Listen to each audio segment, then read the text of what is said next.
Charli was born with a diaphragmatic hernia, or CDH. She had a hole in her diaphragm and the intestines were coming through and made her heart go to the other side of her chest and smushed one of her lungs. Many mothers are advised to abort their babies when they find out they do have CDH because of the risk of losing them after birth. That was never an option for us. When she was born, there was a team of nurses and doctors in the room waiting to take her and put her on a ventilator.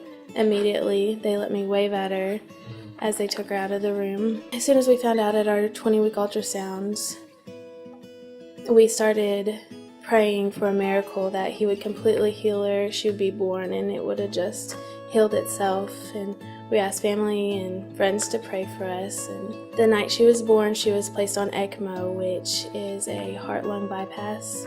So they stopped her heart, and she was on that for 7 days.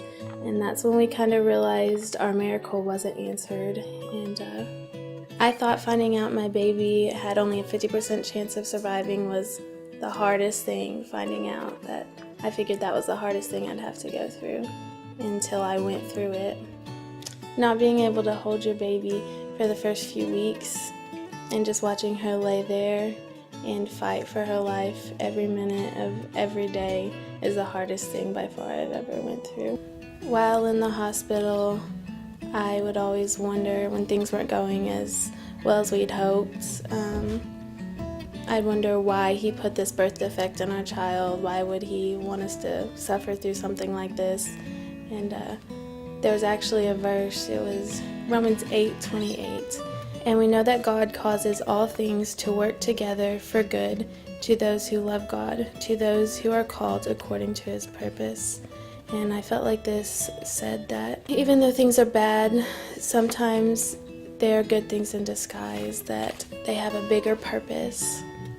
I definitely felt let down because we had so many people praying. We had my husband and I and our family and so many churches and so many individuals just praying. And then we now realize that it was his plan, not our plan. So we had to go through his plan before we got, I feel like, our miracle.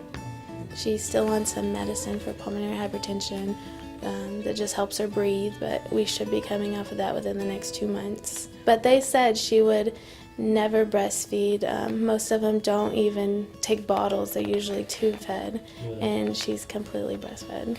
I think she was put here for a purpose, so I'm excited for when she gets older to see what she does in the church and through Christ, and I think she's meant for greater things.